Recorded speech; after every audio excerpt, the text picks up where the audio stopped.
Hi.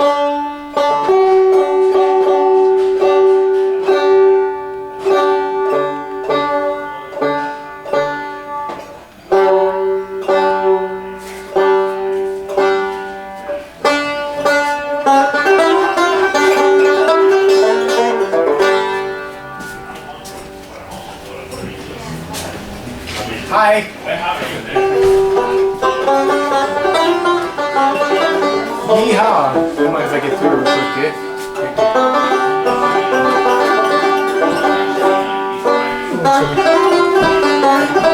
Play really good. Thank you. You play professionally or where do you play at? We play with these 4 bolts. Okay. I only have 3. I got 4. You take that off, and then you can get to the nut that tightens each one of those up. There's 30 of them. Oh, really? It's like a drum head.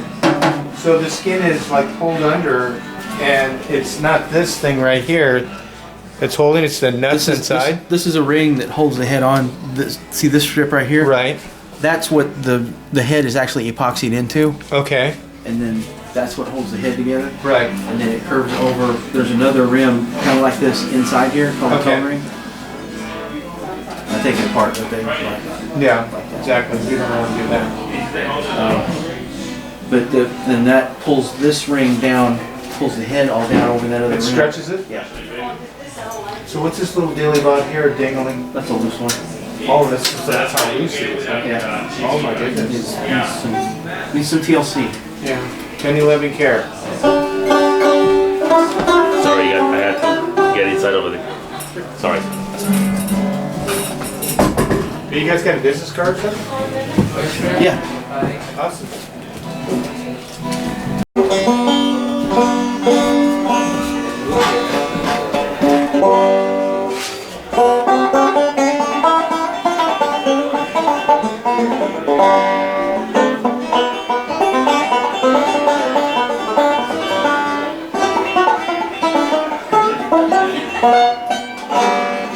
Now what's this one here? Is this that's something here? What is this? That's here? what makes it a 5-string banjo.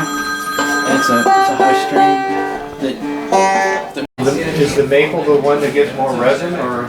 the maple's got a brighter tone, and that's what you want in a banjo. There's a lot of mahogany banjo resonators that sound good, that have a sweet sound. Okay. The maple is the one that everybody is going for. So is this like a nice design, something you would look for on the banjo? Yeah, you can tell maple usually by the flame that's in that. Okay. A lot of you on the mandolins. Now, yeah, so if a person's going to be going for, would they go for a banjo, would they reach for the higher price or something smaller? Higher price is always going to be better. Always going to be better. 99.9%. So is that a rule of thumb if you're looking for a banjo? Well, if you're talking about, this is an import for $7.99. That's with case too. That's you're talking about a $400 or $500 banjo. Okay. Which isn't bad for learning, and even if in your intermediate playing. You can always upgrade the tuners. You can always upgrade the head. You can always upgrade certain parts of it. You can actually upgrade the whole neck. You can put a whole new neck on it. And what would that do for it? Would it make it sound or handle better? That's more a playability thing. Okay. So it wouldn't change the sound per se then? Not a lot. It's just making it handle a lot better. That's a maple neck too. Okay.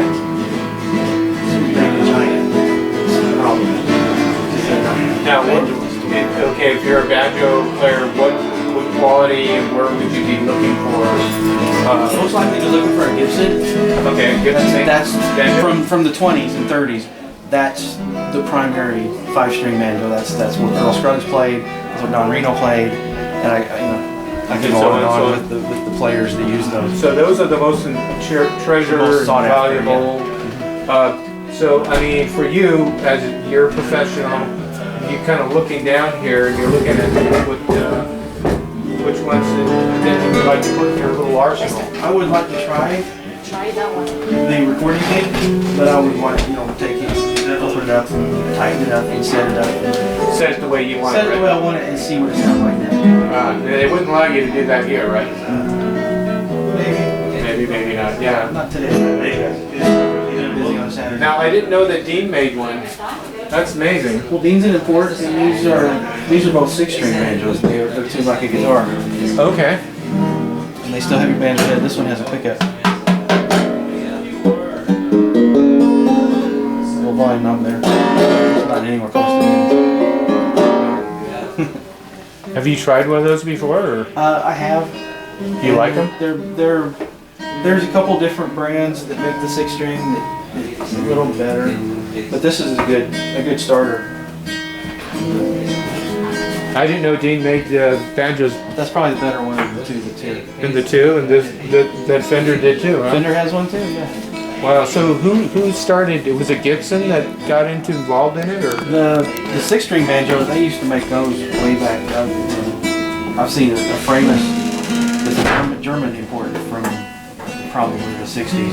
60s? Yeah. It's just, it probably went along a lot with the folk movement where 12-string guitars started appearing, and the banjo, Pete Seeger, big folk artist. Okay. And he played a long neck 5-string banjo. Well, a guitar player might want to get that sound without having to learn a whole other tuning. Or actually with Pete Seeger, 2 new tunings because he's got the extra frets on the frets. Yeah. So you put a guitar tuning on a banjo and you got that sound. Normal frets? How much on just a 22 or? I don't think it's 22 on that. But I mean, what's the normal number for guitar? average? Telecaster would have 21. Some of them later would have 22. Right. Most your Les Pauls would have 22 fret guitar. Okay, so the banjos would be the same? Theoretically. The neck joint has a lot to do with that. We got 12, 13, 14, 15, 16, 17, 18, 19, 20. Yeah, we got 21 here. So we're in good shape there. Yeah. Some guys would want, they'd say, well, what 24? You got this to deal with. You don't have a way to go over top of the head. I've seen some old ones that did. They extended the fretboard over top there. Right. Would that change the sound or anything? Somewhere how these like these things here. Like this mandolin back here. Right. It's got a real long extension on this. Extension on it. Yeah. Okay. And that's the Gibson style. Okay. It's In fact, that one's the one way, the one all the way way over back. there, the one against the wall. Can you zoom in on it? So la gente lo compra, entonces lo vende para atrás. As you can see, the fretboards there, they're extended. Cuando la gente a veces la gente compra la They could do that on a banjo if they could get the neck up a little bit. On most banjos, it's going to be pretty flush with the head, so your angle is determined by your bridge and your neck angle. Right, but does this give sound? And if so, if it was extended over this, would it kind of give it a different It tone? would have to float. I don't know if you can see this. Yeah, that that actually floats over. Floats the over, yeah. So it wouldn't have nothing to do with this then. Right. as If it it floated, it comes to wouldn't sound. touch the head. It wouldn't have any problem. It Awesome. wouldn't affect it. Right. Now the bridge has a lot to do where it sits, right? Absolutely. It Depends on what scale your neck is. Right.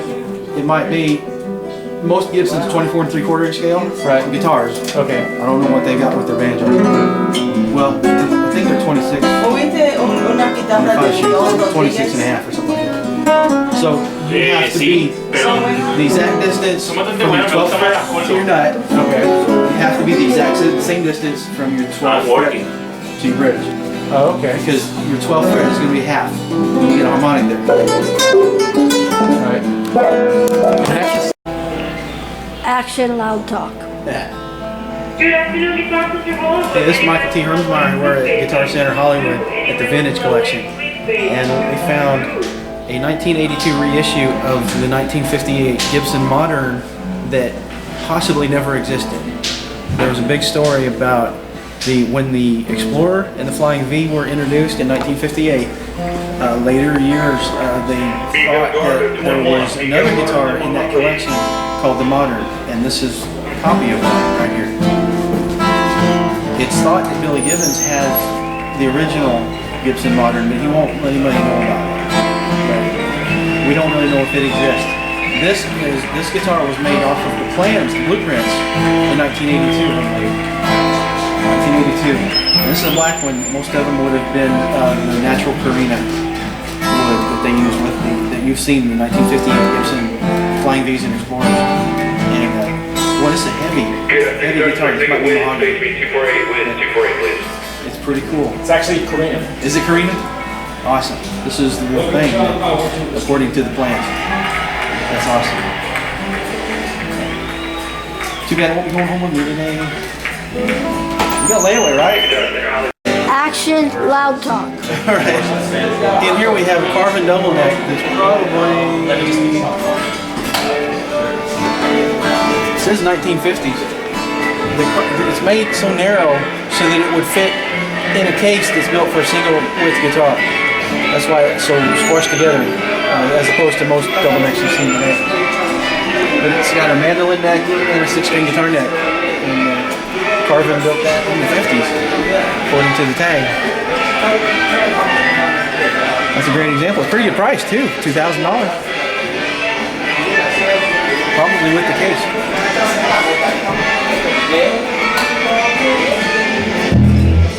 Now next to it, we have one of my favorite guitars in the middle. You can see that.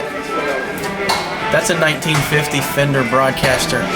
That's the real deal right there. And you can see the price, $40,000. Probably with the original tweed case. That's the real thing. It's been oversprayed, so it's actually cut the value. The value would be higher if it was straight mint condition. But that's still pretty awesome. And a 1955 Fender P-Bass. You notice on this P-Bass, the plate, the pick guard looks a lot different than what you're used to.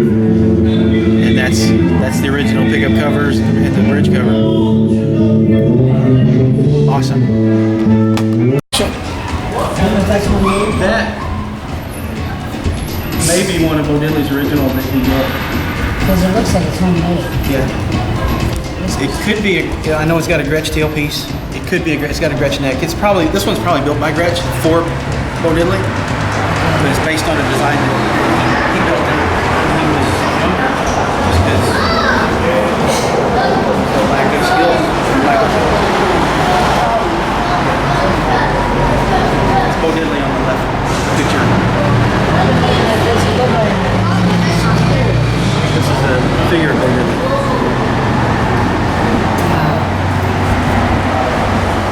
I know Gretsch built them for a while, and this is probably one of those because it's the inlays on the neck, the shape of the headstock, everything's Gretsch. What about this one? This started out as a Strat. That says he built this one. So that's a Stratocaster neck, and he built that body and put the Stratocaster parts in it. There's a drum machine. You play drums while he's playing guitar. Get a pattern going. It just sets it up so you can play it. Yeah. I mean, some of the stuff I hear looks really nice. And I like that one too. The flames. Those are special made though, right? Yeah. Oh, Flames.